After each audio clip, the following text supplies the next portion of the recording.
Hello guys, கொஞ்சம் video கொஞ்சம் அப்படி இப்படி இறையும். ஏனெண்டா வெளியில் மழை பெஞ்சு கொண்டிருக்குது. சமாளித்து இந்த வீடியோ பாருங்க. அதுவும் இந்திய ரசிகர்கள் பார்க்க கொஞ்சம் மெனவர்த்தமாக இருக்கும். மனசை கொஞ்சம் திடகாத்திரப்படுத்தி கொண்டு இந்த வீடியோவை பாருங்கோ. ஏனென்று சொல்கிறேன்டா, இன்றைக்கு நான் இப்போ வீடியோ எடுக்கும் வரைக்கும் மேட்ச் உண்மையிலேயே முடியலை. அதுக்கு முன்னமே நான் வந்துட்டேன்டா முடிஞ்சிருவாங்க. ஜேசுவால் வந்து 84 அவுட் வந்து இப்போ 7 விக்கெட் போடுறது. ஒரு 18 ஓவர் 20 ஓவர் இருக்குது. அதுக்குள்ளே அந்த 3 பேரையும் எப்படியும் சுழட்டி எறிஞ்சு விடுவாங்கன்னு தான் நான் நினைக்கிறேன். அப்படி சுழட்டி எறியலேண்டா நீங்கள் வீடியோ பார்க்க வந்து கீழே கமெண்ட் பண்ணுங்க, எப்படி இந்தியா தப்பிட்டாண்டு. அப்படி நீங்கள் வீடியோவுக்கு கமெண்ட் பண்ணினாலும் இது ஒரு தத்துப்புத்து ரூவா தான் இருக்குமே வழிய வின் இல்லை. சரியோ, இந்த கதைகளுக்கு முன்னாம் ஒரு 3 தொடருக்கு 2 தொடருக்கு முன்னாம் போய் பார்ப்போம் இந்தியாண்ட நிலைமையை. போய் பார்த்தோம்டா பங்களாதேஷை கூப்பிட்டு இந்தியாவில் வச்சு அடிச்சிருக்கிறாங்க, போட்டு நொறுக்கி தள்ளி இருக்கிறாங்க. அதுவும் 3 நாளாக மழை பெஞ்சு முடிய 4ஆம் நாள் அரைவாசி 5ஆம் நாளும் சேர்த்து ஹிட் பண்ணி விளையாடி முரட்ட அடியெல்லாம் அடித்து இப்படி ஒரு விளையாட்டை இது வரைக்கும் எந்த ஒரு அணியும் டெஸ்ட் மேட்சில் விளையாடினது இல்லை. ரோஹித் சர்மா அப்படி ஒரு அடி அடிச்சிருக்கிறார். இதே மாதிரி ஒரு கிட்டிங் T20 கூட ஒருத்தனும் அடிக்க மாட்டான். பாண்ட் அப்படி இவன் அப்படி என்று சொல்லி 1.5 நாளில் ஒரு டெஸ்ட் மேட்சை முடித்து பங்களாதேஷ் டீம் அவமானப்படுத்தி தங்களை விட இந்த உலகத்தில் டெஸ்ட் மேட்ச் விளையாடுற டீமே இல்லைன்ற அளவுக்கு கதை என்று கதைச்ச வேண்டிய நிலைமை வந்து அடுத்த தொடர் நியூசிலாந்துலேயே சின்னமாக போச்சு. அது பரவாயில்லை, நியூசிலாந்தோட போனால் பரவாயில்லை. வந்து ஆஸ்திரேலியாவுக்கு வந்து சாதிக்க போகிறோம்னு சொல்லி முதல் ஜேசுவால் போட்டு அடிக்க இந்தியாவை என்ன சொப்ப டீம்னு வச்சிங்களோடா. இப்போ பாருங்கூட எங்களை விளையாட்டை ஜேசுவால் எப்படி அடி. இது தொடரும் தம்பி, இதோன்றெல்லாம் சொன்ன நீங்கள் உண்மையிலேயே தொடருது ஜேசுவால் மட்டும்தான். வேறு யாருமே தோபிக்கிறாங்க இல்லை. அங்கே ராகுல் மட்டும் இடைக்கிட சமாளிக்கிறான். சரியோ, அது அப்படி இருக்க இந்த டெஸ்ட் மேட்ச் வாங்கிச்சு. இந்த டெஸ்ட் மேட்ச் வாங்கி நான் வந்து முன்னுக்கு இருந்து எல்லாரும் சொதப்பினாலும் இந்த டெஸ்ட் மேட்சும் நல்லா விளையாடினது வந்து முன்னுக்கு ஜேசுவால். அதுபோக பின்னுக்கு ரெட்டி ஒரு செஞ்சுரி, வாஷிங்டன் சுந்தர் ஒரு 50, அப்படியே சமாளித்து அந்த இன்னிங்ஸை முடித்தாலும் இப்போ கடைசியாக 300 சொச்சம் பண்ணுறது ராக்கெட்டாக போச்சு.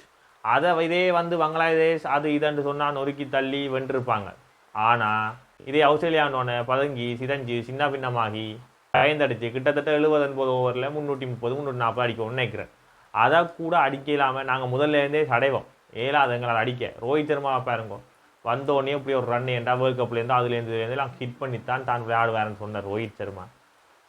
ஒவ்வொரு பந்தாக தடுக்கப்பட்ட பாடு சிதஞ்சு சின்ன பின்னமாகி மறுபடியும் கமின்ஸ் தான் அவரை விக்கெட் எடுத்து.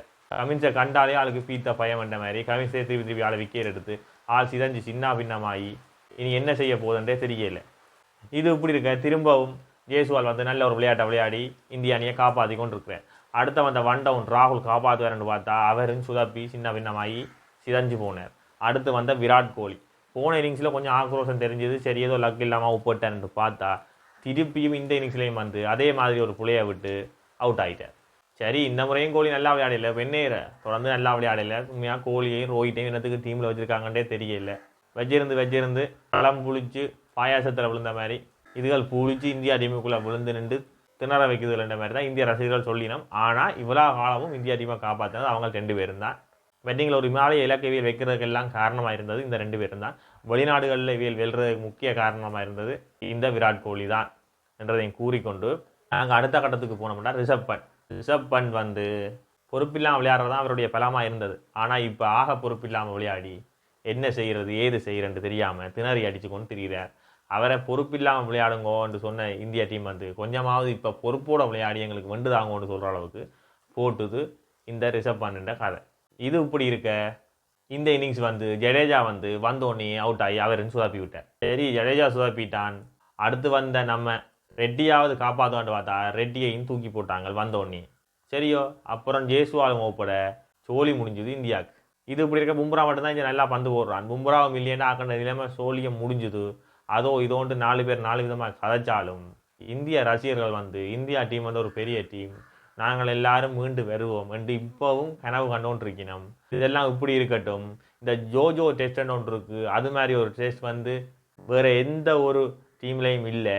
நாங்கள் அதெல்லாம் செலக்ட் பண்ணி தான் டீம் எடுக்கிறாங்கன்னு சொன்ன ஆக்கள் எல்லாருக்கும் இப்போ ஒரே ஒரு கதை தான் காய்ச்சி கொண்டிருக்கணும். என்னென்னு சொன்னால், இந்த ரோஹித் சர்மாவை ஓட விட்டு பாருங்கோ, ஒரு மணித்தியாலத்தில் இந்த கொரோனா தாண்டி வழியில் ஓடுறானோ பார்ப்போம்ன்ற மாதிரி தான் கிடக்கு. அந்த இடத்துக்கு ஆளுக்கு வண்டியும் வச்சு கிண்டியும் வச்சு சரியோ கஜும் பிடிக்காம நின்று தவண்டு எங்கே போய் ஒழிக்கிறேன்னு தெரியாமல் ஒழிச்சு அடுத்து இந்த டீமில் அங்காளி வெளியில் இருக்கிற பாருங்கோ இம்ராஸ் கான், அவருக்கும் நல்ல ஃபிட்னஸ் இருக்கும் போல இருக்குது. பார்க்கவே அப்படி தான் கிடக்கு. இந்த ஃபிட்னஸை பற்றி கேட்குற இந்தியா டீம் வந்து இப்போ வந்து வேறு லெவலாக இருக்குது ஃபிட்னஸில்.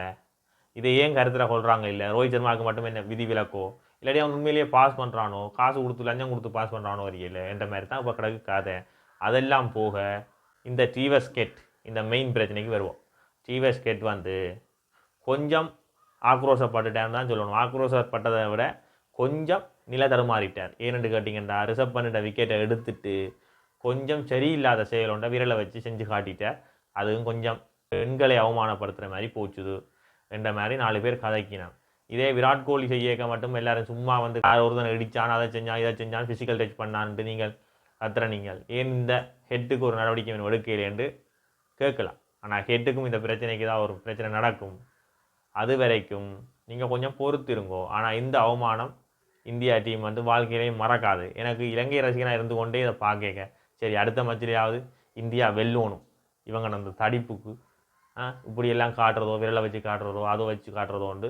எனக்கே மனசு கஷ்டமாக போச்சு ஒரு கிரிக்கெட் ரசிகனா. இருந்தாலும் பரவாயில்லை, இந்த மாதிரி தோப்பாங்களோ இல்லையோ எனக்கு தெரியாது. நான் வீடியோ எடுக்க இந்த 3 விக்கெட் கிடக்கு எடுத்துருவாங்க போல இருக்குது. மேலே உழைச்செல்லாம் தான் வந்து வீடியோ போடுறேன். ஏனண்டா இந்த வேலையை ஹேட் செஞ்சது சரியில்லை. அடுத்த மேட்ச் எப்படி ஆகுது, எனக்கு இந்தியா டீமை பெருசாக பிடிக்காது. இருந்தாலும் இந்த ஆஸ்திரேலியா டீமை வந்து இந்தியா வெல்லணும். அப்போ தான் அவேண்ட ஆட்டம் அடங்கும். இது இப்படி இருக்க இலங்கை மச்சு இருக்குண்டைக்கு.